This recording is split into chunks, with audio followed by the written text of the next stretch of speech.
One of the things I find the most interesting about the SEMA show is when we find new parts that go on really old cars. And we found a '69 Ford Mustang built by Steve Strope from Pure Vision that is covered in carbon fiber built by Anvil.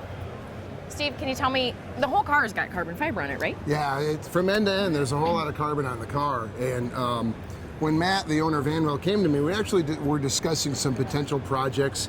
And he wanted to do two things. One, have a car that he personally enjoys and has always wanted to have. And two, start developing some new products for sale that he already doesn't make.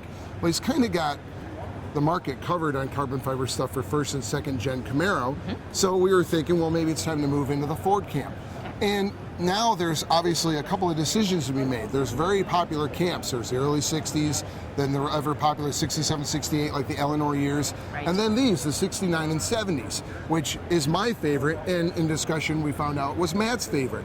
And once we came to that conclusion, it was also, well, what do we think the industry is going to be doing and the guys at home? And we also felt that this is the next up-and-coming body style. And we found out that we're right, because here at SEMA, there's probably at least 5 69 or 70 Mustangs built to a high level of detail. So we guessed right. Good. So we set off in developing some parts and pieces for the car and creating, as my usual, a whole themed vehicle.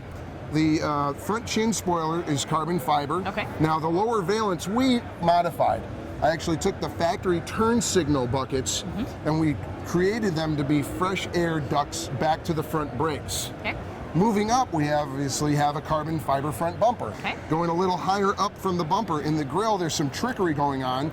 These cars had a 4 headlight system. Right. The center headlights I was never really thrilled with. So one of my main guys, Kelly, who's an expert in plastics, we took 2 grills, the original grill and a donor grill.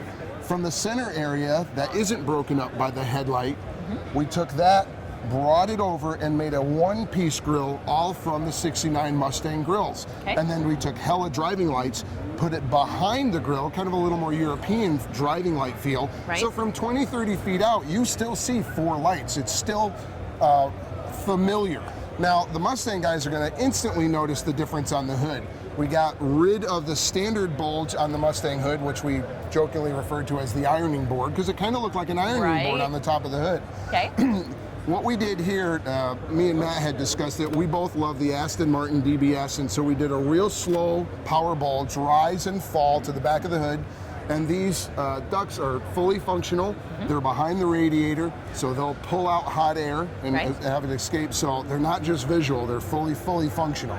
Okay. And same with the cowl panel, obviously a little change. There's a mesh inlet. We did that for styling, and we'll show you under the hood. It's actually fully functional.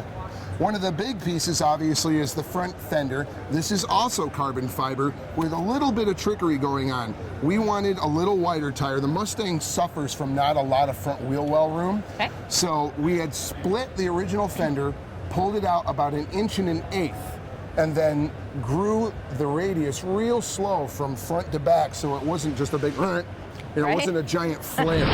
So Steve, the doors and the roof are steel, is that correct? Yeah, the roof, doors, and quarter panels are about the only steel thing left on the car. Okay. Did you modify the doors or the roof at all? No, those are stock, but the rear quarter panels are a huge amount of work in them, and nobody can really tell, and that means we did our job right. That means you did good again. Right.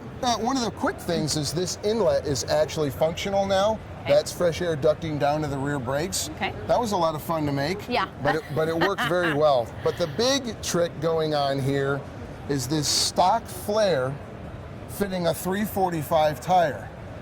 Now we have people in the Mustang community crying foul.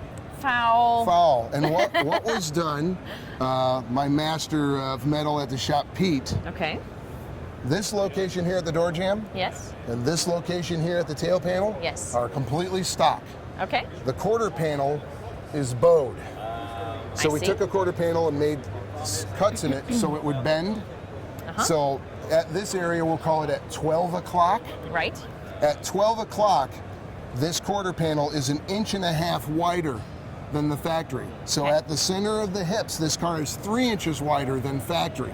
So let's move to the back of the car and talk about more of the carbon on it. Okay.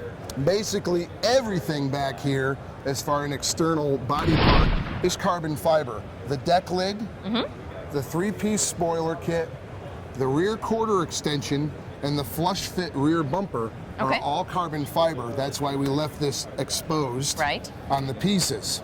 The Mustang guys will notice immediately, these are 68 taillights. Okay. We found them not as bulky. This was Matt's idea, which I thought was really genius because it thins up the look back here and cleans it up. Right. And then this is obviously my European insert, you know, my little Ferrari meshing back here. Okay. So Steve, tell me about the drivetrain of the car. I want to tell you about everything going on in the engine bay because it's real important to me because it's a big art project for me. Oh. So first was choosing this engine bay color. I went snowblind trying to find a matte paint. This is actually a late model Ford truck engine bay color. Oh, okay. And the key to this was, especially out in natural light, this color actually has a soft flop and it has like a soft wheat gold in it. Okay. And that is important for me because I wanted to take the color of this raw carbon, which has dark mineral grays and actually has an odd gold hue into it in raw carbon. And I wanted that color to waterfall down through the engine bay. That was first and foremost. I think you picked a good color. Now I found my gray because I wanted to set a medium dark stage for that big jewel, that John Kazi 520-inch, 805 horsepower Boss 429. An amazing engine. Moving down a little further, you can't help but notice the front suspension. This is from JME. It's an all aluminum cradle, aircraft tolerances, all aluminum upper and lower arms and spindle. Okay. With a cantilever inboard, F1 style coilover. Okay. These are JRI shocks. So moving around the engine bay, again as an art project, we kept the stock hood hinges. I didn't want big aftermarket chunky billet ones or anything like that. Those are the stock ones cut up, lightning hole drilled, nickel plated and brushed. Okay. And then simple little hold pins in them. Right. Oh, the air cleaner, by the way, is the stock original air cleaner, the lid and the base, and the rest obviously is handmade. One of my guys, Aaron, made this. And it goes functional into the cowl, like we set up when we were talking about the carbon fiber cowl piece. So Steve, tell me about the interior. What made you choose these colors? And this, I think everything's very modified in here. Yeah, not a lot of stock. The gauges are made by Redline Gauge Works. I actually designed the font off of one of my watches. Oh. And in small detail at the bottom of each gauge, it says Anvil Auto Performance Movement. The set of hanging pedals are new pieces from Willwood. Okay. So the seats started life as a Carbo GT2 wide that we've changed the foam a little bit and went with a straightforward, just nice, simple performance pleat pattern. So tell me about the wheels and tires. Yeah, this right here is my baby. I've been wanting to do this wheel forever. This is my inspiration wheel is the 1969 Gurney Eagle Indianapolis road race car, or the Indy car. Okay. So I called up EVOD. And it's a company that specializes in one-off rims. Right. So I sent them, scanned that magazine, sent them, and they made these rims. And I attached this on that Meyer suspension. The rear axle is a Grand National stock car style full floater 9-inch with a Curie third member. Curie made us the nodular lightweight third member and the gears and all for it. So the car should be pretty bulletproof. We really did engineer it well, and I think it'll do pretty well once we get it all sorted out. Well, Steve, we look forward to you getting it all sorted out and seeing what it can really do. Indeed. Thanks for your time. Thanks. Bye.